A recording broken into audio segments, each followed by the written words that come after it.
The knock on the door came just as Fletcher Yates was settling into his worn armchair with a cup of tea, the winter wind howling outside his modest farmhouse like a wounded animal. He looked up from the fire, frowning, because nobody came calling this late in the evening, especially not in weather like this. And when he opened the door, he found himself looking down at a small orc girl no more than 7 years old, her green skin pale with cold, her tusks chattering as she struggled to speak through trembling lips. "Sir," she managed, her voice breaking, "my mother didn't come home." Fletcher didn't hesitate. He grabbed his heavy wool coat from the hook, pulled on his boots, and stepped out into the bitter night, following the child as she ran ahead of him through the snow. His mind raced with possibilities, none of them good. He had lived on this frontier homestead for 5 years now, ever since he had left the military, and he had learned that when someone didn't come home in this wilderness, it usually meant trouble. The fact that this someone was an orc woman made it even more complicated, given the tensions between their peoples. But Fletcher had never been one to turn away from someone in need. The little girl led him through the forest, her small legs pumping hard through the drifts, and Fletcher noticed she wore only thin clothing, completely inadequate for the freezing temperatures. He caught up to her and scooped her into his arms without asking permission, wrapping his coat around her small frame. She stiffened at first, clearly unused to human touch, but the cold must have won out because she burrowed against his chest, her pointed ears pressed flat against her head. "What's your name?" he asked as he walked, following the path she pointed out. "Grela," she whispered. "My mother is Mara. She went to check the traps this morning and never came back. I waited and waited, but it got dark and she always comes back before dark." Fletcher's jaw tightened. Checking traps meant Mara was likely hunting alone, and there were a dozen things that could go wrong in these woods. Bears, wolves, bandits, or simple bad luck like a broken leg or a fall. He picked up his pace, his military training kicking in as he scanned the darkening forest for any signs of disturbance. "How far?" he asked. "Not far now," Grela said, pointing to the east. "There's a clearing where she sets the rabbit snares." They reached the clearing 10 minutes later, and Fletcher's heart sank when he saw the scattered supplies and the dark stain in the snow. Blood. Not a lot, but enough to tell him someone had been hurt. He set Grela down carefully and knelt to examine the tracks, his experienced eyes reading the story written in the frozen ground. A struggle, something large and heavy dragged, then tracks leading deeper into the forest. "Stay right here," he told Grela firmly. "Don't move from this spot." "No," she said, her small voice fierce. "She's my mother. I'm coming." Fletcher looked at her determined face and saw too much of himself in those eyes. He had been about her age when he had lost his own mother, and he knew that nothing he said would keep her from following. Instead, he took her hand and moved forward carefully, following the trail. They found Mara 20 yards into the trees, trapped beneath a fallen log, her leg bent at an unnatural angle. She was conscious but clearly in agony, her green skin ashen with pain and cold. When she saw them approaching, her eyes went wide with fear and she tried to reach for the knife at her belt, her movements sluggish and uncoordinated. "Stay back, human," she gasped, her voice weak. "Don't touch my daughter. Mama." Grela tore away from Fletcher and ran to her mother's side, tears streaming down her small face. Fletcher raised his hand slowly, showing he meant no harm. "I'm here to help. Your daughter came to my house. We need to get you out from under that log and somewhere warm, or you're going to freeze to death." Mara's eyes flickered between him and Grela, suspicion and desperation warring in her expression. She was clearly trying to assess whether he was a threat, and Fletcher understood completely. He had heard the stories about what happened to orc women who fell into the wrong human hands, just as he had heard stories about what orcs did to humans. Most of it was probably exaggeration and fear, but there was enough truth mixed in to make anyone cautious. "Please, Mama," Grela sobbed. "He's nice. He carried me here and gave me his coat." That seemed to tip the balance. Mara gave a small nod, her jaw tight with pain. Fletcher moved quickly, assessing the situation. The log was massive, probably brought down in the recent storm, and it had caught Mara across her left leg when it fell. Her skin was cold to the touch, and he could see she had been lying here for hours, slowly losing heat and strength.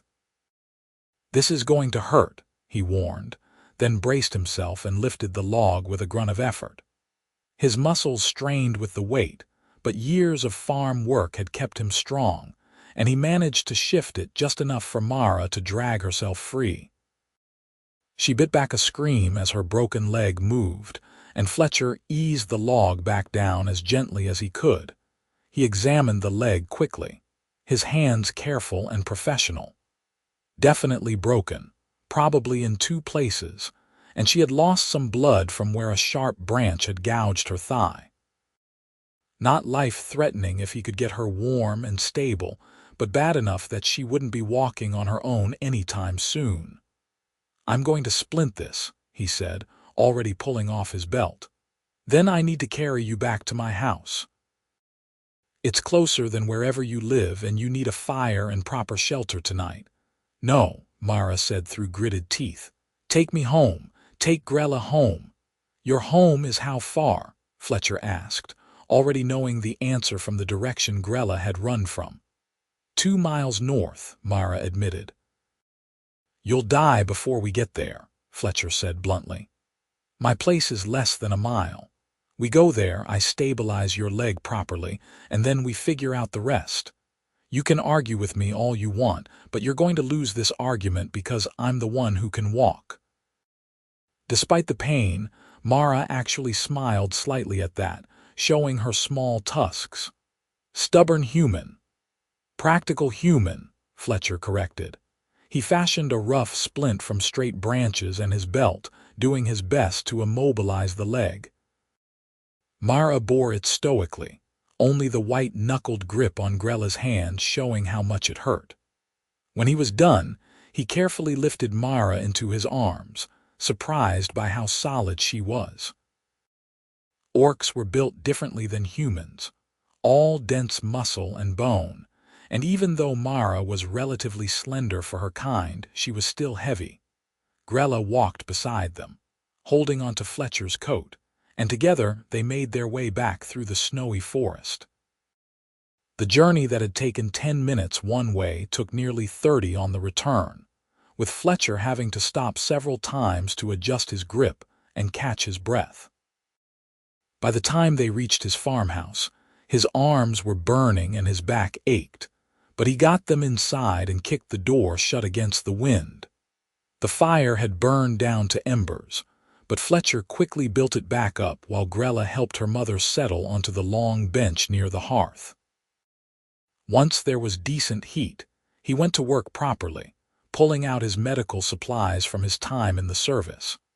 He had Mara drink water mixed with willow bark for the pain, then set about cleaning and bandaging the wound on her thigh. "You've done this before," Mara observed, watching him work with professional efficiency. "Army medic for 6 years, Fletcher said. "Saw plenty of broken bones and worse. Your leg is going to need a proper splint and at least 6 weeks to heal, probably more. You're lucky it was a clean break." "Lucky," Mara repeated with dark humor. "Yes, very lucky." Fletcher met her eyes and saw the fear there beneath the bravado. She was alone in a human's house, injured and helpless with her young daughter depending on her. He couldn't imagine the terror she must be feeling, the vulnerability. He softened his voice. "I'm not going to hurt you or Grela," he said quietly. "I know you don't have any reason to trust me, but I give you my word, you're safe here." Mara studied his face for a long moment, then nodded slowly. "I believe you for now," That's a start, Fletcher said. He finished bandaging her leg and built a proper splint from wooden slats and cloth strips, binding it firmly but not too tight. The bleeding has stopped, which is good. You're going to be sore for days, and you need to keep off that leg completely for at least 2 weeks. After that, maybe a crutch, but no weight bearing. I have to hunt, Mara protested. Grela and I need food. You have food, Fletcher said. I've got plenty stored for winter. You can stay here until you're healed enough to manage. We can't stay here, Mara said, alarm creeping into her voice. It's not proper. People will talk, or worse. Fletcher knew she was right. If word got out that an orc woman was living in his house, there would be trouble from all sides.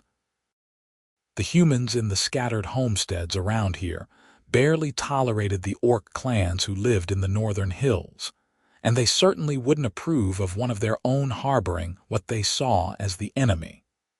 And the orcs themselves would view it as collaboration or worse.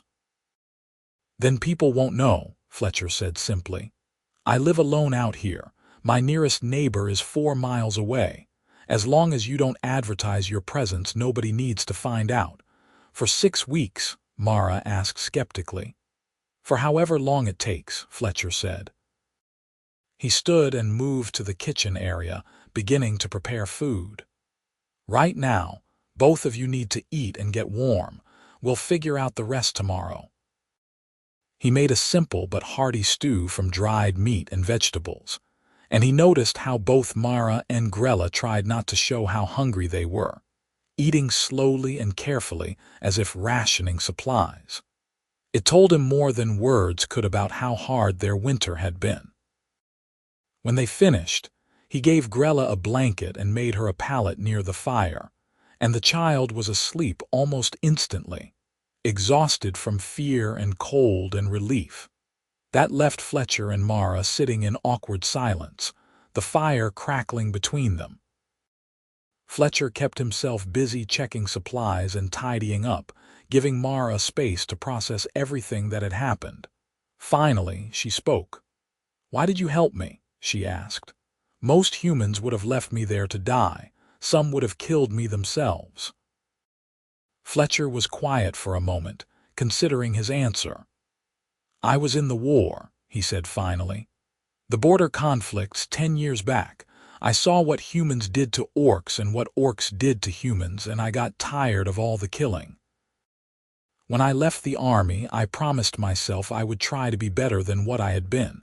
That meant helping people who needed help, regardless of what color their skin was." "A soldier with a conscience," Mara said. "Rare." "Maybe," Fletcher said. "Or maybe just a tired man who wants to live quietly and cause no harm. What about you? How did you end up out here alone with a child?" Mara's expression closed off, pain flashing in her eyes. "My husband died 2 years ago. Hunting accident. My clan offered to take Grela, but they wanted to give me to another warrior as a second wife. I chose to leave instead to make my own way. I thought I could manage. I have been managing until today." Fletcher nodded, understanding the pride and the fear behind those words. "You've been doing well. Grela is clearly healthy and smart. You're a good mother." Something in Mara's expression softened at that. "She is everything to me. When I was lying under that log, all I could think was that she would be alone. That she would try to find me and freeze, or that she would go back to the clan and they would take her from me for my foolishness. She was smart enough to find help," Fletcher said. "You raised her right." They fell into silence again, but it was more comfortable this time. Eventually, Fletcher made up his own bed for Mara, insisting she take it since she needed to keep her leg elevated and still. He would sleep in the chair by the fire, which wouldn't be the first time and wouldn't be the worst place he had slept. Mara protested, but her exhaustion won out, and soon she was settled under heavy quilts, her injured leg propped on pillows. Fletcher sat in his chair and listened to the sound of their breathing, mother and daughter, safe and warm under his roof. He knew he had just complicated his life in ways he couldn't yet predict, but he couldn't bring himself to regret it. There was something right about having them here, something that made his empty house feel less lonely. The next days fell into a rhythm that surprised Fletcher with its easiness. Mornings, he would wake first and build up the fire, then prepare a simple breakfast of porridge and dried fruit. Grela would wake next, full of questions and energy despite the circumstances, and she would help him with small tasks around the house. Mara would wake last, her face tight with pain until the willow bark tea started working. Fletcher checked Mara's leg every day, watching for signs of infection or complications. The wound was healing cleanly, and the swelling around the break had started to go down, which were both good signs. Mara bore his ministrations with stoic dignity, though he could tell she hated being dependent on anyone, especially a human stranger. Grela, on the other hand, seemed to have no such reservations.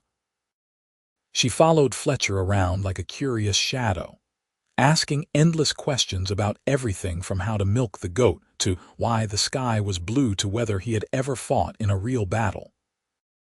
Fletcher found himself charmed by her earnestness and intelligence, and he answered her questions as honestly as he could, editing out the darker parts when necessary. "Did you really kill orcs in the war?" she asked one morning while they were feeding the chickens. Fletcher paused, considering how to answer. "I did," he said finally, "and they killed humans. It was war, and war is ugly and sad. I'm not proud of it, but I can't change it either." "Do you hate us?" Grela asked, her dark eyes serious. "No," Fletcher said, and he realized it was completely true. "I don't hate anybody, I just want to live in peace." "I think you're nice," Grela announced.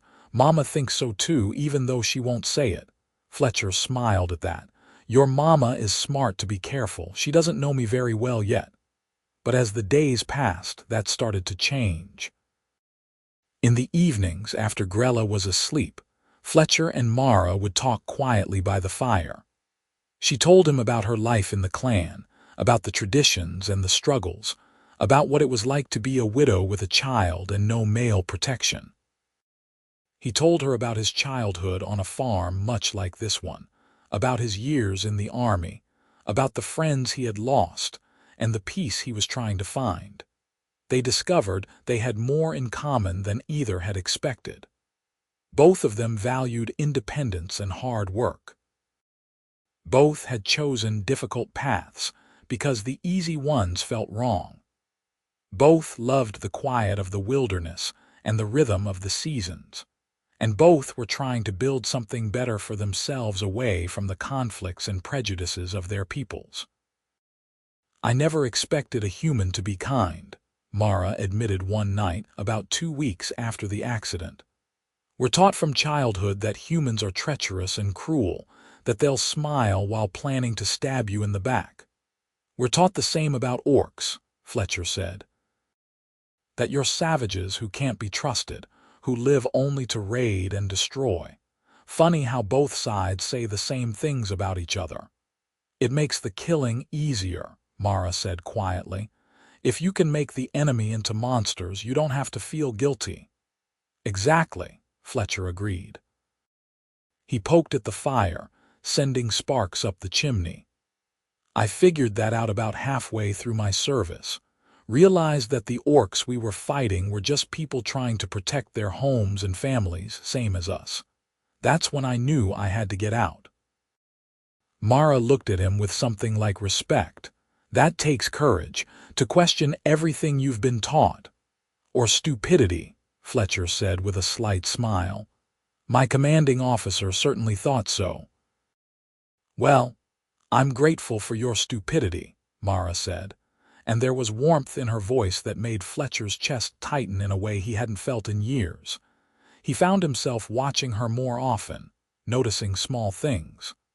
The way she braided Grela's hair with patient, gentle hands. The determined set of her jaw when she insisted on hobbling to the table instead of being carried. the rare smile that transformed her face from stern to beautiful. He told himself it was just normal human compassion, concern for someone under his protection, but he knew he was lying to himself.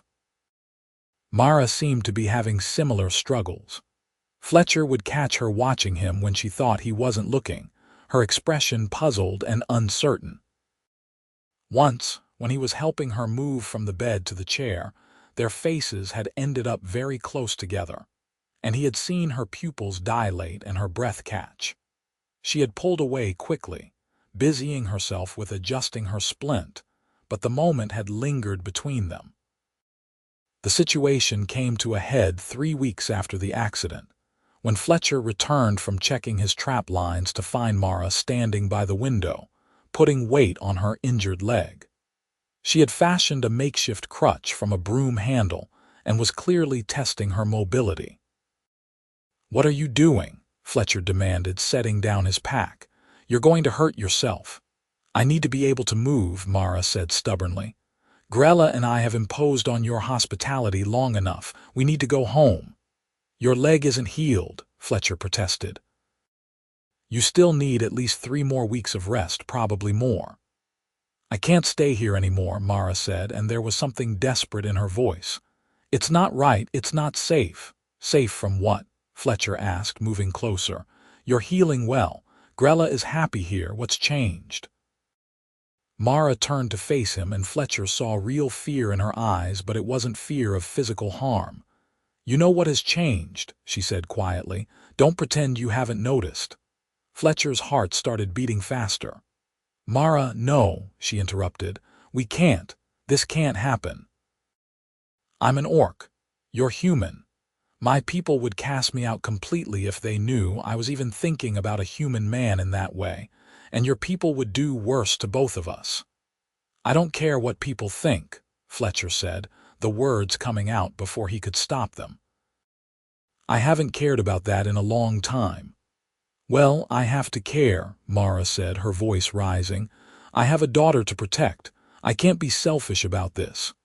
"Is it selfish to want to be happy?" Fletcher asked. "To accept help and companionship when it's offered?" "Yes, when that happiness puts my child at risk," Mara said. Tears were forming in her eyes now, though she blinked them back angrily. "You're a good man, Fletcher. You've been kinder to us than anyone in my own clan ever was, but that doesn't change what we are. It doesn't change the world we live in." Fletcher wanted to argue, wanted to tell her that they could make it work somehow, but he knew she was right. He had seen what happened to mixed couples in the border regions. The hatred from both sides, the violence, the children caught in between.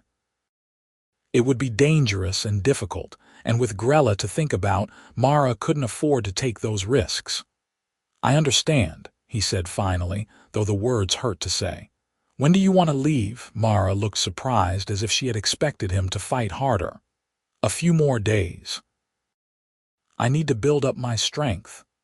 "I'll help you get home safely," Fletcher said. "Make sure your cabin is stocked and secure before I leave you." "Thank you," Mara whispered. The next 3 days were bittersweet. They went through the motions of daily life, but there was a tension between them now, an ache of things unsaid. Grela seemed to sense something was wrong and became quieter, more clingy with both of them. Fletcher threw himself into preparations, making sure Mara would have everything she needed to manage on her own with a still healing leg. On the morning of the 4th day, Fletcher hitched up his horse to a small sledge he had built, padding it with blankets. He helped Mara settle onto it, then lifted Grela up beside her.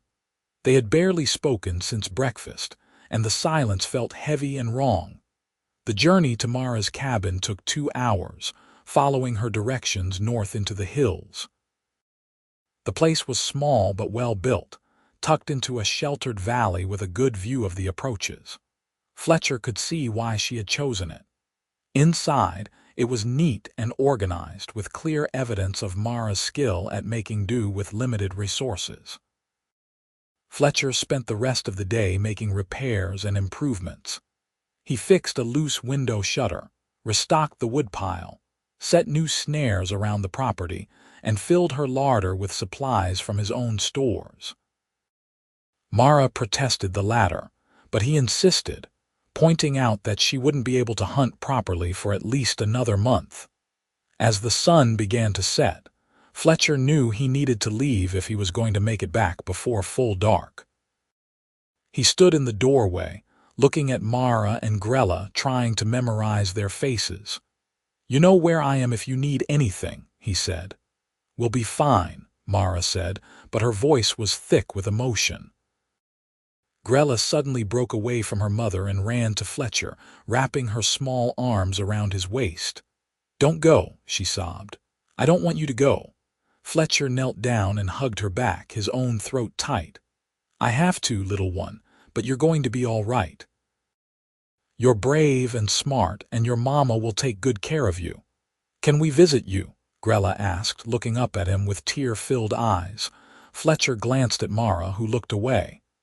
"Maybe someday," he said gently, "but for now you need to stay here and be safe." He stood and met Mara's eyes one last time. There was so much he wanted to say, but all of it would just make things harder. So he simply nodded, turned, and walked out into the cold. The journey back to his farm was the longest of his life. Every step felt wrong, like he was walking away from something precious and rare. He kept telling himself that Mara was right, that this was the smart thing, the safe thing, but his heart wasn't listening to logic. When he reached his cabin, it felt emptier than it ever had before. He could see signs of Mara and Grela everywhere. The spot by the fire where Grela had slept. The chair where Mara had sat in the evenings. The lingering scent of the herbs she had used for tea. Fletcher tried to settle back into his old routine, but nothing felt right anymore. Days passed, then a week, then two. Winter deepened, bringing heavy snows and bitter cold. Fletcher went through the motions of survival, caring for his animals and maintaining his property, but his heart wasn't in it. He found himself staring north toward the hills, wondering if Mara and Grela were all right, if they had enough food and firewood, if Mara's leg was healing properly. He was 3 weeks into this miserable existence when the knock came on his door late one evening. His heart leaped, hoping against hope, but when he opened the door it wasn't Mara or Grela. It was a human man he vaguely recognized from one of the other homesteads, looking nervous and angry. "You need to come quick," the man said. "There's trouble in town. They've got an orc woman and her kid." Fletcher's blood ran cold. "What do you mean they've got them?" "Some folks found them scavenging near the trading post," the man explained. "They're talking about running them out, maybe worse. I thought you should know, seeing as you're decent about such things." Fletcher didn't wait to hear more. He grabbed his coat and weapons and followed the man out into the night. The town was barely worthy of the name, just a cluster of buildings around a crossroads about 8 miles from his farm. He pushed his horse hard, arriving to find a crowd gathered in the central square, torches burning against the darkness. In the center of the crowd, surrounded by angry men with clubs and knives, were Mara and Grela. Fletcher's vision went red.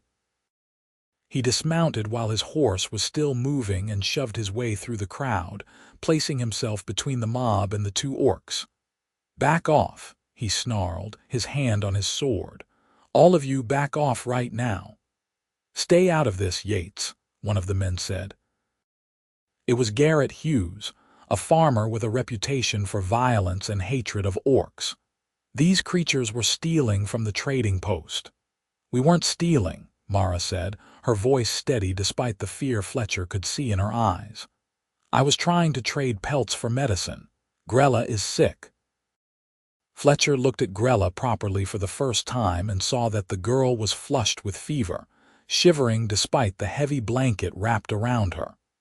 His anger shifted into fear and determination. "Even if they were stealing, which they weren't, you don't get to be judge and executioner," Fletcher said coldly. "Go home, all of you, this is over." "They're orcs," another man spat.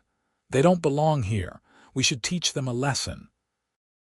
"The only lesson getting taught tonight is the one I'm about to give you if you don't disperse," Fletcher said, drawing his sword halfway.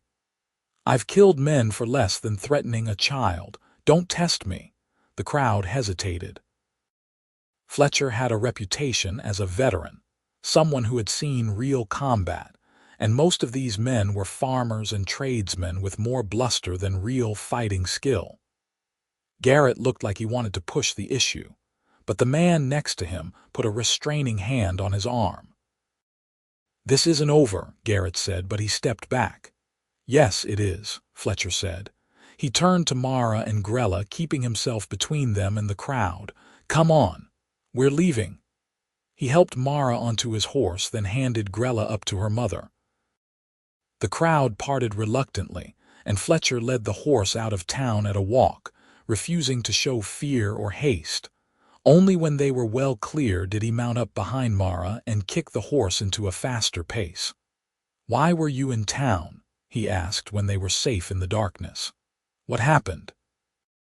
"Grela got sick 3 days ago," Mara said, her voice tight with exhaustion and worry. "Fever and cough. I tried everything I knew, but she kept getting worse. I needed medicine, real medicine from the trading post. I thought if I went late in the evening there wouldn't be trouble. I was wrong." Fletcher felt fury and guilt wash over him in equal measure. He should have checked on them. He should have made sure they had everything they needed. "We'll get her medicine," he said. "I have some at my place, and if that's not enough, I'll ride to the next town over where people know me." They reached his farm an hour later, and Fletcher carried Grela inside while Mara hobbled after them on her crutch. The girl was burning with fever now, barely conscious, and Fletcher felt panic claw at his chest. He had seen this before in the army. Lung fever could kill quickly if not treated properly. He worked through the night, doing everything he had learned as a medic. He gave Grela medicine to bring down the fever and help her breathe, made poultices for her chest, got liquids into her whenever she was conscious enough to swallow. Mara hovered anxiously, helping where she could, her face pale with fear. Around dawn, Grela's fever finally broke. She fell into a deep, natural sleep, her breathing easier and her color better. Fletcher sagged in his chair, exhausted but relieved. When he looked up, he saw Mara watching him with an expression he couldn't quite read. "You saved her life," she said quietly. "Again." "She's going to be fine," Fletcher said, "but she needs rest and care for at least a week, maybe more. We can't go back to the cabin," Mara said. "Not after tonight. They know we're here now. They'll come looking, and next time you might not be there to stop them." Fletcher stood and moved to sit beside her. "Then you don't go back, you stay here." "Fletcher, we already talked about this," Mara protested. "All the reasons we can't are less important than keeping you and Grela alive," Fletcher interrupted. "I'm not sending you back out there to face mobs and sickness alone. I can't do it, Mara, I won't." "People will find out," Mara said. "There will be consequences." "Let there be consequences," Fletcher said. "I'm tired of being afraid of what people think. I'm tired of living half a life because the world says I'm supposed to hate you. I don't hate you, Mara. I think you know that by now." Mara's eyes filled with tears. "This is foolish. This is dangerous." "Probably," Fletcher agreed. "But it's also right. You feel it too, tell me you don't." "Of course I feel it," Mara burst out. "I think about you constantly, I dream about you. When we left, it felt like leaving part of myself behind, but feeling it doesn't make it possible, Fletcher. The world we live in doesn't allow for this." "Then we change the world," Fletcher said. "Or at least our small part of it. We build something here, the three of us, and we defend it against anyone who tries to tear it down. It won't be easy, but anything worth having never is." Mara looked at him for a long moment, conflict clear on her face. Then she reached out and took his hand, her green fingers wrapping around his. "You're the most stubborn man I've ever met." Coming from you, I'll take that as a compliment, Fletcher said with a slight smile. If we do this, if we try this, I need you to understand what you're risking, Mara said seriously. You'll be outcast from human society. Your neighbors will turn against you.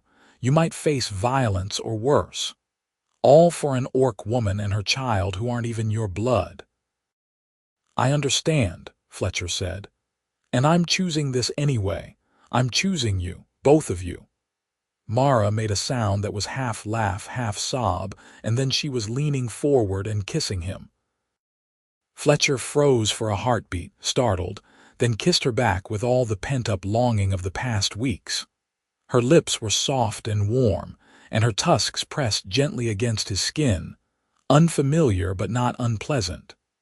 When they finally broke apart, both of them were breathing hard. I love you, Mara whispered.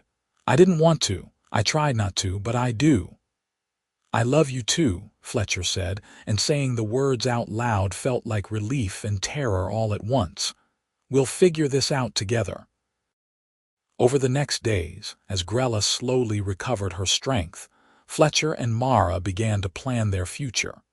It became clear that they couldn't simply pretend everything was normal.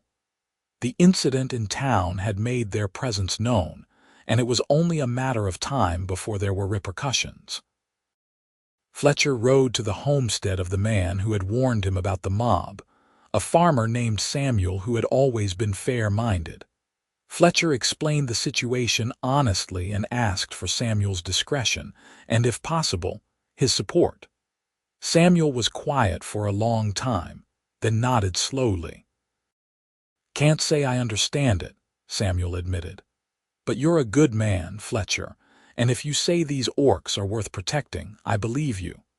I'll spread the word among the folks I trust that anyone who has a problem with your household will have a problem with me. It wasn't much, but it was something. Over the following weeks, Fletcher carefully reached out to a few other neighbors he thought might be sympathetic or at least neutral. Some refused to speak to him. Others were hostile. But a few, surprisingly, were willing to give Mara and Grela a chance, especially after Fletcher made it clear that anyone who wanted to harm them would have to go through him first. The real test came 2 months later, in early spring, when Garrett Hughes and 5 other men rode up to Fletcher's farm with weapons and ugly intentions. Fletcher had been expecting something like this, and he was ready. He met them at the property line with his rifle loaded and his expression hard. "Turn around and go home," he said calmly. "There's nothing for you here." "We're here to clean out the orc filth you're harboring," Garrett said. "Step aside, Yates, or you'll get hurt too." "I'm not moving," Fletcher said. "And neither are you, because if you take one more step onto my land, I'll shoot you for trespassing.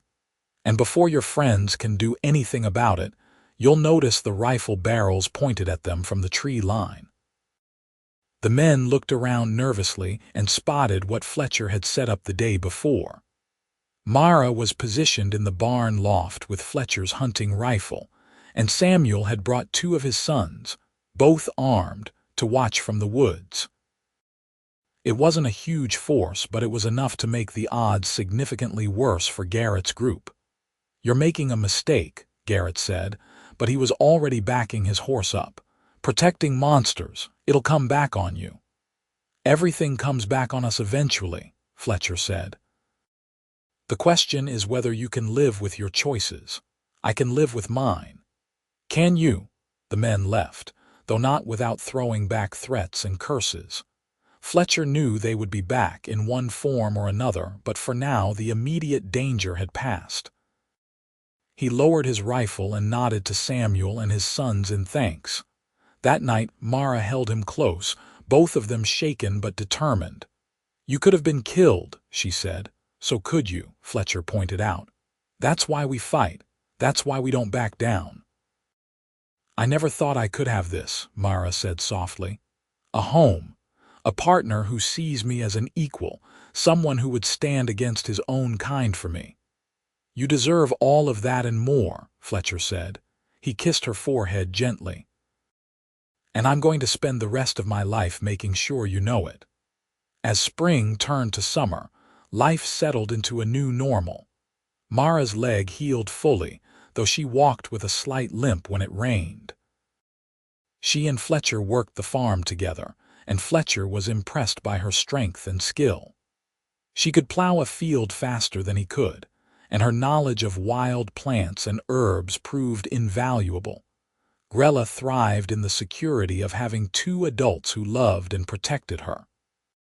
She helped with chores, played in the fields, and slowly lost the thin, anxious look she had carried when Fletcher first met her.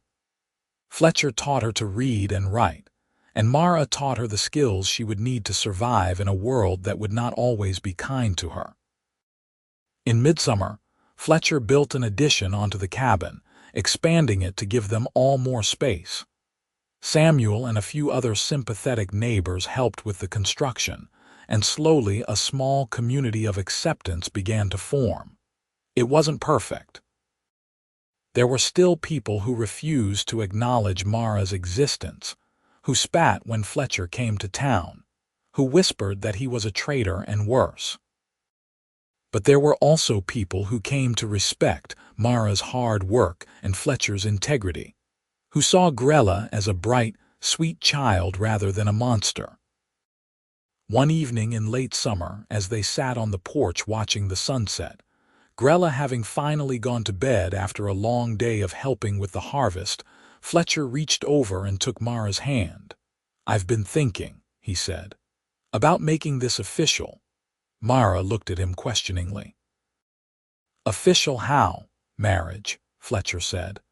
"I know there's no legal recognition for it given our situation, but we could do our own ceremony. Make vows to each other in front of the people who matter to us. Samuel would stand as witness and maybe a few others." Mara was quiet for a long moment, and Fletcher felt his heart sink, thinking he had pushed too far. But then she smiled, tears glinting in her eyes. "Yes," she said. "Yes, I want that." They held the ceremony a month later, in the first week of autumn, when the leaves were turning gold and red. Samuel and his family came, along with 3 other neighbor families who had become friends. Mara wore a simple dress she had made herself, dyed a deep blue with berries from the forest. Fletcher wore his best shirt and trousers, feeling nervous as a boy. There was no priest or official, so they simply spoke their vows to each other under the open sky, with Grela standing beside them holding a bouquet of wildflowers. Fletcher promised to honor and protect Mara for all his days, to stand beside her against any challenge, to love her with all that he was. Mara promised the same, her voice strong and clear, her hand steady in his. When they kissed, sealing their bond, their small gathering of friends cheered and applauded. It wasn't a grand wedding by any measure, but it was real and true and full of love, and that made it more meaningful than any elaborate ceremony could have been. That night, after their guests had left and Grela was asleep, Fletcher and Mara lay together in their bed, talking quietly about the future. "You think Grela will understand when she's older what we've risked for this?" Mara asked. "I think she'll understand that we loved each other and we loved her," Fletcher said, "and that we chose to fight for something better than the hatred and division we were born into. That's a lesson worth passing on." "You're a good father to her," Mara said. "Not the father of her blood, but the father of her heart. She adores you." "I adore her right back," Fletcher said honestly. "She's as much my daughter now as if I had been there from the beginning. The years that followed were not without hardship. There were bad harvests and hard winters. There were incidents with hostile neighbors and a few frightening encounters with raiders who saw Mara as an easy target, until Fletcher demonstrated otherwise.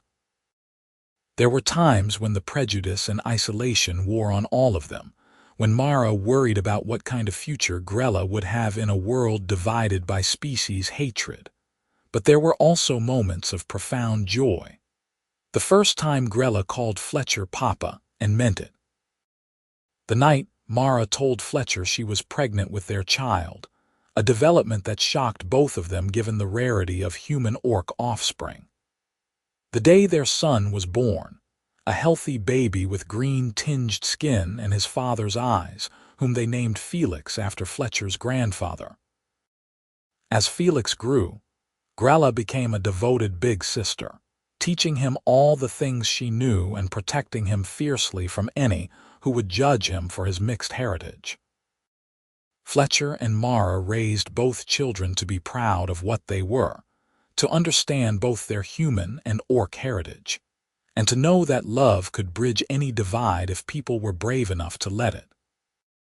The small community around Fletcher's farm slowly became known as a safe place for those who didn't fit elsewhere.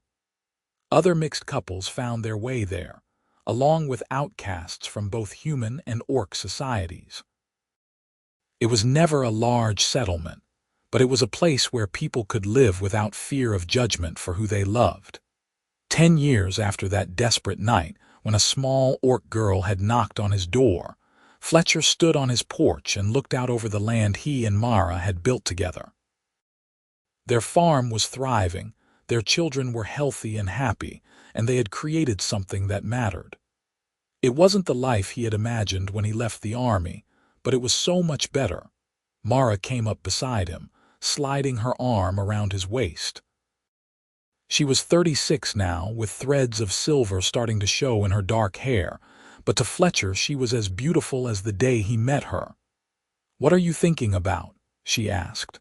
"How lucky I am," Fletcher said honestly. "That Grela chose my door to knock on that night. That you trusted me enough to let me help. That we were both brave enough to choose this." "Luck had nothing to do with it," Mara said. "It was choice, all the way through. The choice to help someone in need. The choice to see past prejudice and fear. The choice to love even when it was dangerous." "Well, then I'm grateful we both made the right choices," Fletcher said. He kissed her temple gently. A shout came from the field where Grela was teaching Felix how to set snares. The boy had caught something, and both children were laughing with delight. Mara smiled at the sound. "We should go see what he caught," she said. "In a minute," Fletcher said, holding her close. "Let me just enjoy this moment a little longer. My family, my home, my life. Everything I never knew I wanted." Mara leaned against him, and they stood together in comfortable silence, watching their children play in the golden afternoon light. The world beyond their farm was still full of conflict and division, still struggling with the hatred between their peoples. But here, in this small corner of the frontier, they had proven that something different was possible. They had shown that love could be stronger than prejudice, that family was defined by choice and commitment rather than blood, and that courage looked like a little orc girl knocking on a stranger's door asking for help, and a human man grabbing his coat and following her into the unknown. It was a legacy worth building, worth fighting for, worth passing on to the next generation. And as Fletcher held his wife and watched his children, he knew that every choice he had made that night 10 years ago had been the right one. Every moment of difficulty, every challenge overcome, had led to this perfect, peaceful moment.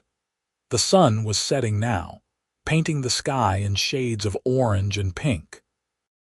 Mara called to the children that it was time to come in for dinner, and they came running, Grela with Felix on her shoulders, both of them talking excitedly about the rabbit they had caught. Fletcher helped Mara prepare the evening meal while the children washed up, the comfortable rhythm of family life that he had come to cherish. Over dinner, Felix asked Fletcher to tell the story again about how he and Mara had met. It was his favorite tale, the adventure and drama of it appealing to his young mind.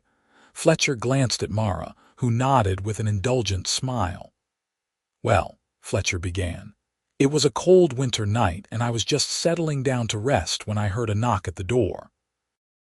When I opened it, There was your sister, very small and very brave, and she said the words that changed all our lives." "Sir, my mother didn't come home," Grela chimed in, grinning at her brother. She had heard this story countless times but never tired of it. "That's right," Fletcher continued. "And I grabbed my coat and followed her, even though I didn't know her or her mother, even though it was dangerous to go out into the winter night. Because sometimes the right thing to do is also the hardest thing to do, and you have to be brave enough to do it anyway." "And then you found Mama under the log," Felix said, his eyes wide. "And we brought her back here and took care of her until she was better," Fletcher finished. "And somewhere along the way, we all became a family." "The best family," Felix declared with the absolute certainty of a 7-year-old. "The best family," Mara agreed, reaching across the table to squeeze Fletcher's hand. After dinner, after the children were in bed and the house was quiet, Fletcher and Mara sat by the fire as they did most evenings. Mara was working on mending a shirt while Fletcher whittled a new toy for Felix, a little wooden horse to add to his growing collection. "Samuel came by while you were in the south field today," Mara said. "He wanted to let us know that another mixed couple is looking for a place to settle. Human woman, orc man, and their 2 children. He thought we might be able to help them get established." Fletcher nodded. "We have that extra land on the eastern boundary. We could help them build a cabin, get their first crops planted. What do you think?" "I think we know better than anyone what they're facing," Mara said. "And I think we have a responsibility to help where we can, create more of what we've built here." "Agreed," Fletcher said. "Tell Samuel to send them our way when they arrive. We'll do what we can." It was the kind of conversation they had regularly now, always looking for ways to expand their small community of acceptance, to provide sanctuary for those who needed it. It was demanding work, both physically and emotionally, but it felt important. Every person they helped was proof that the divisions between their peoples didn't have to be permanent. That change was possible. Later, as they lay in bed together, Mara turned to Fletcher with a serious expression. "Do you ever regret it, choosing this life? You gave up so much." Fletcher considered the question carefully, as he always did when Mara asked. "I gave up the approval of people whose approval wasn't worth having," he said finally. "I gave up a simple, easy life. But what I gained was so much more valuable. You, Grela, Felix, this community we've built. No, I don't regret it, not for a single moment. Even when it's hard," Mara pressed. "When people spit at you in town or refuse to trade with you or threaten violence, even then," Fletcher said firmly, "because at the end of every hard day I come home to you. And that makes everything else bearable." Mara kissed him then, soft and sweet, and Fletcher held her close, breathing in the familiar scent of her, herbs and earth and home. They had built something extraordinary together, not just a farm or a family, but a vision of what the world could be if people chose love over fear. As he drifted off to sleep, Fletcher's last conscious thought was gratitude. Gratitude for a little girl's courage in knocking on a stranger's door. Gratitude for Mara's trust and strength. Gratitude for the life they had built together, imperfect but deeply, profoundly good. The next morning dawned clear and bright, promising a beautiful autumn day. Fletcher woke early, as was his habit, and went out to start the morning chores. He was feeding the chickens when he heard the sound of approaching horses. His hand went instinctively to the knife at his belt, but he relaxed when he saw it was Samuel with the mixed couple he had mentioned. The woman was young, maybe 25, with tired eyes and a determined set to her jaw. The man was a massive orc, easily 7 feet tall, but with a gentle demeanor that reminded Fletcher of a friendly bear. Their children, a boy and a girl of perhaps 4 and 6, peeked out from behind their parents with nervous curiosity. Fletcher greeted them warmly, calling for Mara to come out. The next hours were spent in practical conversation, discussing land and resources, and the realities of building a new life in their community. The couple, whose names were Emma Jenkins and Thrall, listened carefully, asking good questions and showing the kind of determination Fletcher recognized from his own journey. By mid-morning, they had walked the eastern property and marked out a good spot for a cabin. Fletcher promised to gather some neighbors to help with the building, and Mara offered to provide seeds and supplies from their stores to help them get started. Emma looked close to tears with relief and gratitude. "Why are you doing this?" she asked. "You don't know us. We can't pay you back." "You'll pay it forward someday," Mara said simply. "When someone else needs help, you'll be there for them. That's how we build something better." As Samuel led the family to temporary shelter in his barn until their cabin was ready, Fletcher and Mara stood together watching them go. "We're making a difference," Mara said softly. "Slowly, one family at a time, but we're making a difference." "We are," Fletcher agreed. "And that's all we can do. Keep choosing kindness, keep choosing love, keep building something worth leaving behind." The years continued to pass, bringing both challenges and triumphs. Grela grew into a strong, capable young woman, eventually falling in love with a young man from one of the nearby farms, human but raised without the prejudices of the older generation. Their wedding was a joyful occasion, bringing together humans and orcs in celebration, and Fletcher walked Grela down the aisle with tears of pride in his eyes. Felix grew up straddling two worlds, learning the best of both his human and orc heritage. He was a natural mediator, able to speak to both communities with understanding and respect. And as he came of age, he began to travel between settlements, building bridges and fostering understanding wherever he went. More families joined their small community, creating a patchwork settlement of different peoples, united by the belief that love and acceptance mattered more than species or tradition. There were setbacks, moments when hostility from the outside world threatened to destroy what they had built, but each time the community came together and held firm. Fletcher's hair went gray, then white. His hands grew gnarled with arthritis, and he moved more slowly than he once had.